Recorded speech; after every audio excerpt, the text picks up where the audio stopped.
You're listening to Operant Innovations, a podcast by ABA Technologies. Today, we continue our talk with Dr. Jose Martinez-Diaz as we explore where he thinks the field is going and where he would like it to go.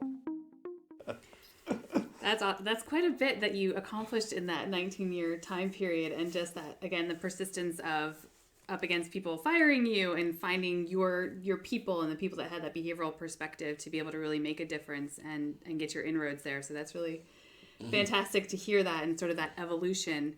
And I guess sort of thinking about that perspective, and you have been in the field for so many years and seen how it's evolved over time and gone from being in the psychology department to being more recognized as behavior analysis. So just wanted to start to transition and think about, where do you see the future of behavior analysis going? You know, you've seen all that's happened over the years. What do you think is going to be happening in the future? Oh my goodness. A crystal ball I do not have. I know what I would like to see. Okay. But I also at the same time know what the contingencies are out there. And the contingencies are against things happening in the way that I would like them to be. So it could be that we totally mess it up and that we wind up not accomplishing what people like Jerry Shook, like Jim Johnston, like Judy Fable, and some other folks that had the vision to take this field separate from psychology, and who fortunately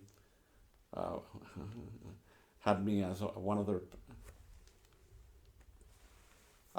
The word partner is so strong of a word, but I was one of the people involved in helping create something separate for behavior analysts. And of course, I haven't told you, and maybe depending on how this gets edited, and I can say that now, it's just the fact that the transition from where we were back in the 60s and 70s and 80s to what started to happen in the 90s, and then what happened in the 2000s so far versus what's happening in the future is very important. But there's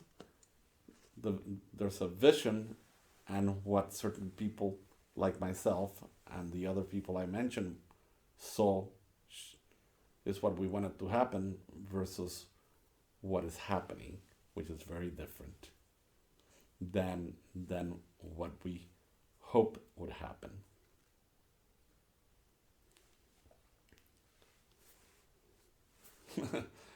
I don't know, you can ask. Maybe I lost track of the question here because it's like, where do I want it to go versus where do I see it going are two different questions. Maybe where to go. Maybe focus on where you want it to go. Yeah. Is there one that you feel more comfortable? No, I would like to talk about both, but they're two different things. Where I wanted to go versus where it could go if things do not.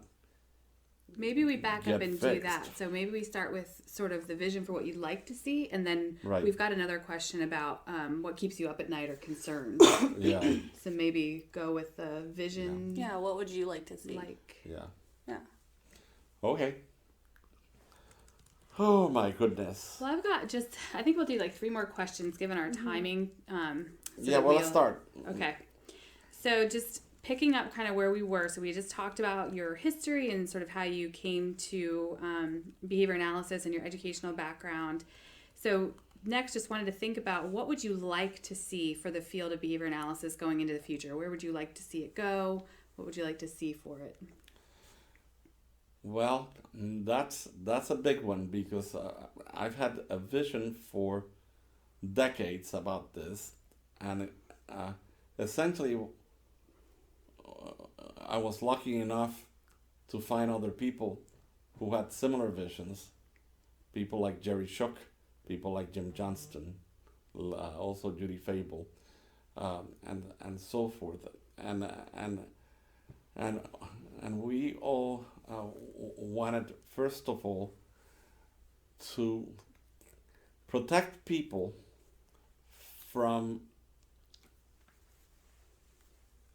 people who were not trained well enough to apply our very powerful procedures, because behavior and analysis, applied behavior analysis, and the old name behavior mod, for years what it was thought of as anybody can do this stuff. In fact, I'll digress a little bit just to tell you that when I later on in my life I took a job as a director of a residential center for kids and teenagers through age 17. And there was a psychiatrist who said, "Oh, so you're one of those behavior modifiers. Why do you need a PhD on that? Why do you even need a degree? It's the direct care staff who do that stuff. Anybody can do that." And unfortunately, we were turning over and doing training with people, and it was like anybody can do this. We're gonna teach you how to do this, and then you're gonna do it, and spread it this way. And even in Florida, what happened was that when the state institutions got in trouble, and the Department of Justice recommended that they set regulations for behavior analysis and behavior modification in the state of Florida, and the Florida certification started. Initially, the requirements to be a Florida CBA, as certified behavior analyst, you have to have a high school diploma. You could have a PhD, you could have a master's, but a high school diploma and a 40-hour workshop. Wow.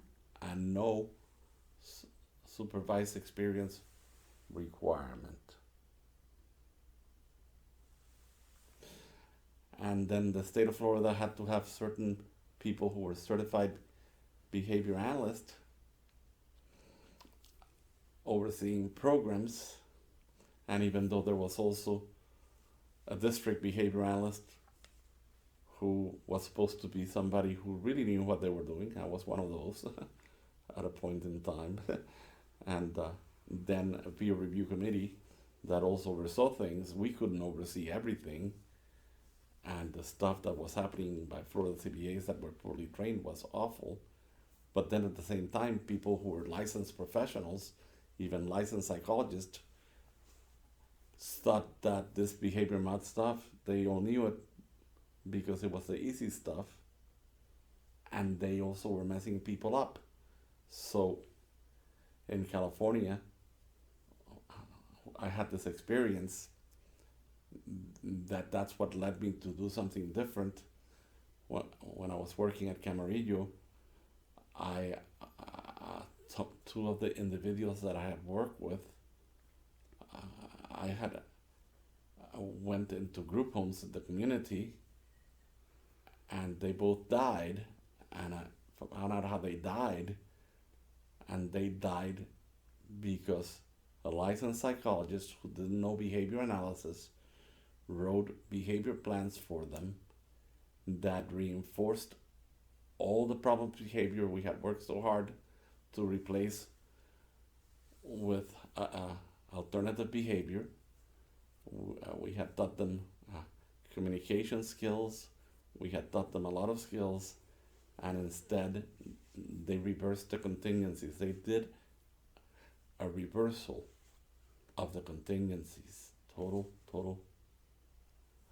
reversal, not just a withdrawal.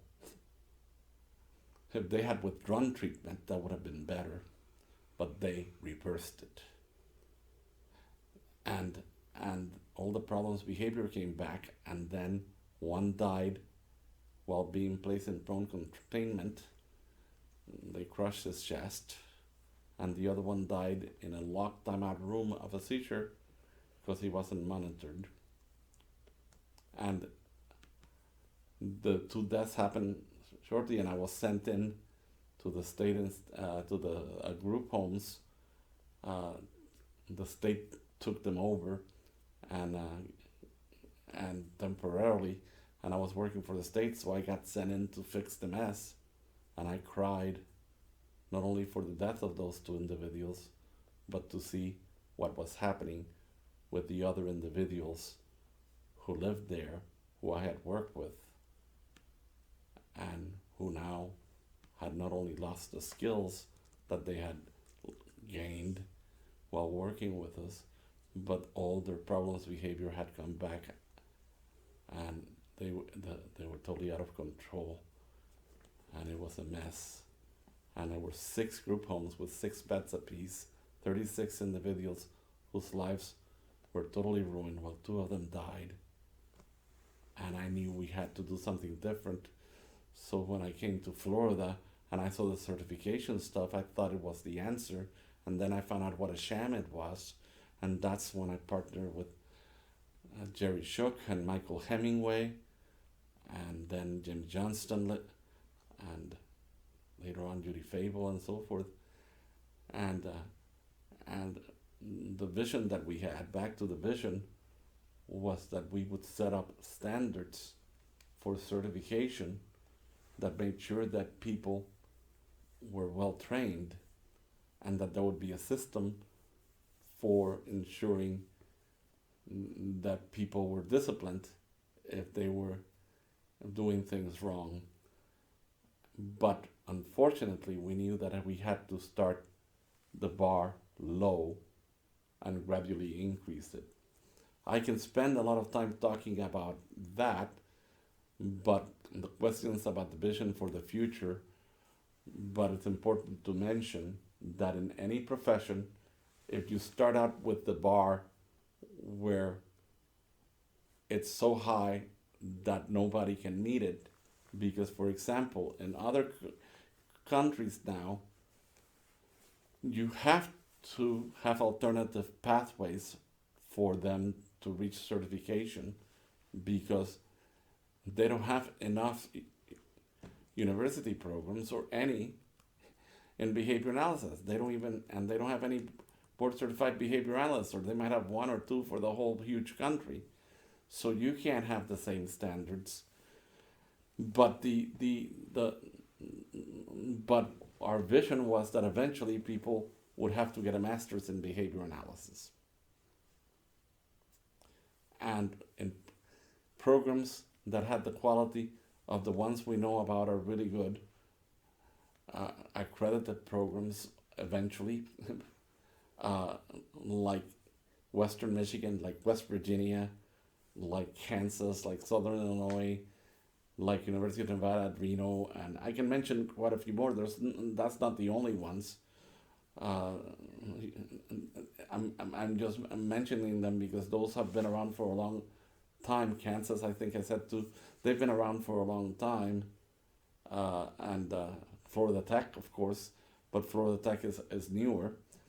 We've been around like 21 years, but the other ones I mentioned have been around from the 60s and early 70s. They've been around since I was around. But anyway, anyway, to have that kind of quality in the training of behavior analysts, because first of all, you have to have well-trained people, and the standards for becoming board certified and for becoming licensed should be high enough that you guarantee that you're going to have somebody who is not a technician, is not a technologist, is not somebody who follows a cookbook approach, but who uses everything they know about the research and about the basic principles of behavior to always analyze the contingencies and and work on programs, whether they're working with individuals with a diagnosis of autism, or working with an individual with a diagnosis of schizophrenia, or working in schools with kids with behavior problems, or at home with kids with behavior problems, or whatever, or in business and industry, or whatever, but that they know what they're doing the way that, unfortunately, I was trained. I am so happy that I was trained well by other people who somehow knew all this stuff much better than maybe I even know it now. They were masters at it. But the main thing is that training has to have the highest standards possible, and that eventually you can't just have somebody just take some courses here and then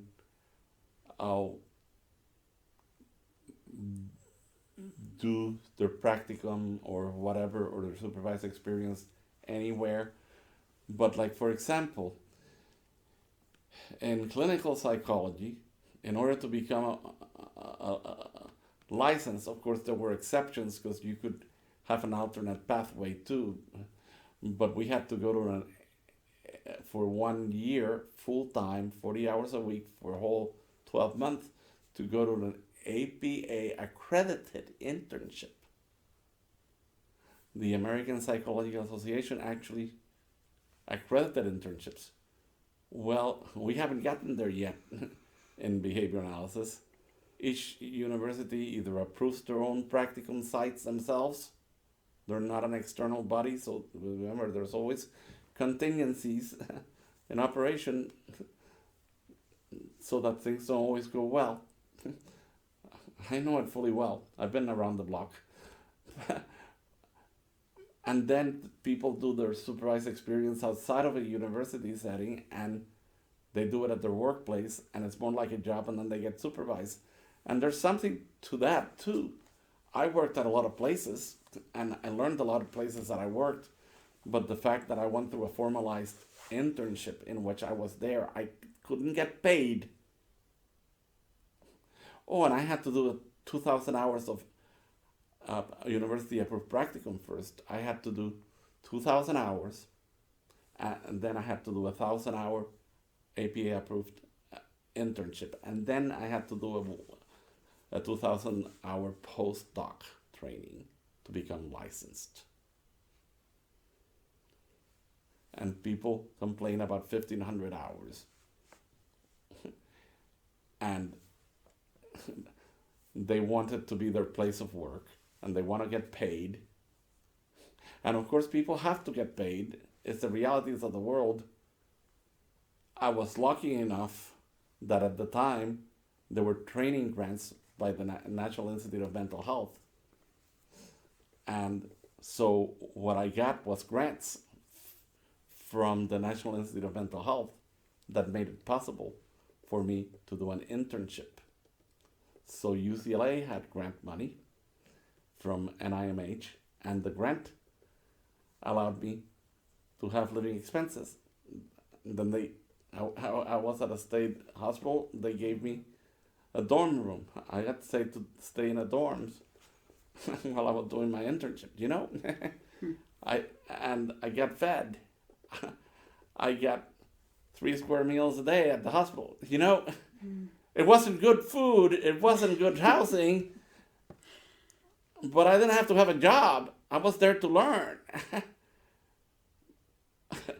And these days people want to have their job and then make their money and have their nice cars and their nice apartments or houses, and then still get their training. But what happens is they get trained in whatever the place is doing. So if they're doing discrete trials, That's what they learn, discrete trials. No free operant work there. Do you know that there's some behavior analysts that come out and they're BCBAs and they have only done discrete trials and they don't even know what a free operant is? It's crazy. It's sad. It is amazing.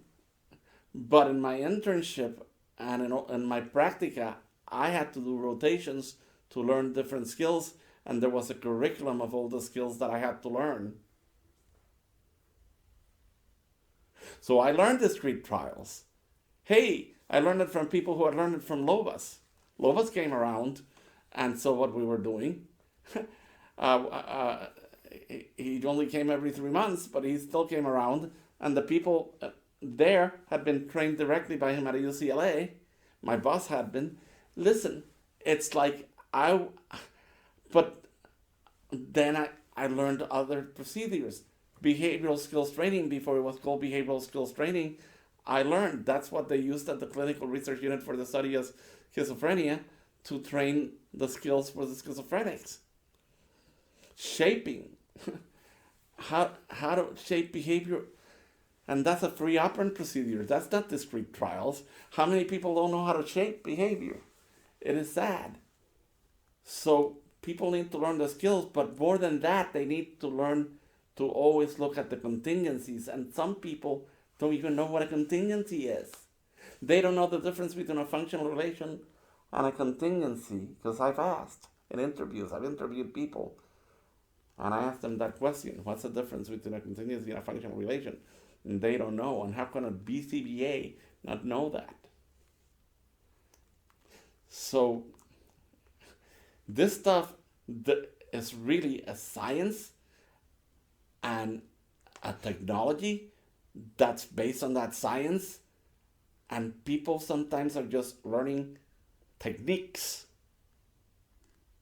They're not even learning the technology based on the science. They're just learning a bunch of techniques. And that's where we need to make sure that that's not what happens. Instead, what happens is that people are well trained. And then we have to set up contingencies so that people continue to practice, because what happens is there's drift. And people, not only do they drift in terms of what they've learned before, but sometimes they either fail to learn anything new, or they don't learn it well enough to really be able to apply it. Application is a much higher level skill than, it's called knowledge. I don't like the word knowledge. It's one of those cognitive words I hate. But if you look at Bloom's taxonomy in terms of training, that's what we educators use in terms of training people. And there's all these things, and then you get to the higher level stuff, and there's the 3 highest levels: application, then higher than that is an analytical analysis. And hey, as a behavior analyst, you need to not only apply, but you need to analyze.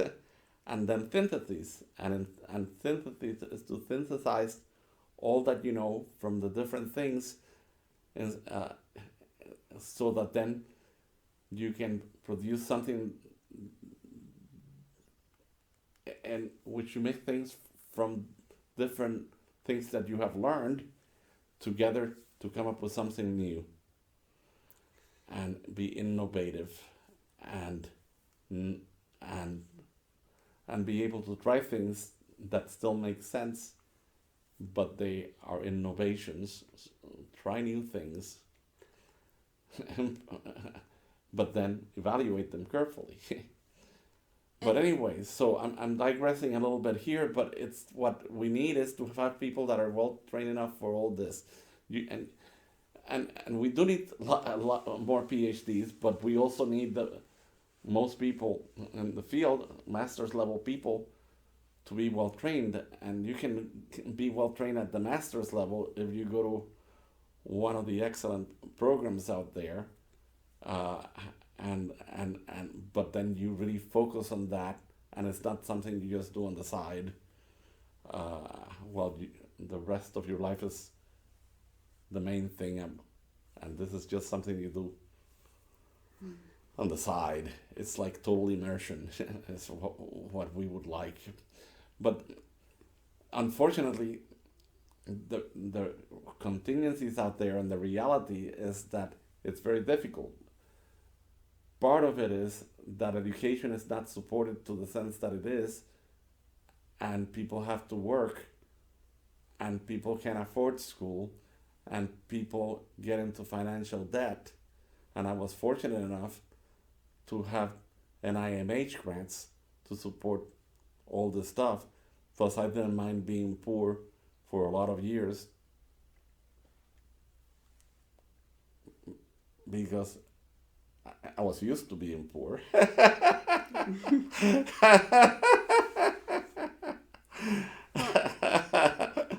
Anyway. And Jose, like, how do you think that so I know a lot of, like, you brought up people working in the jobs as direct care staff right now, as RBTs if they get the credential. How do you think it impacts their supervision when they're kind of stuck in this RBT role? Right. Well, first of all, it's good to get the RBT and work as an RBT for a good period of time before you learn the higher level skills.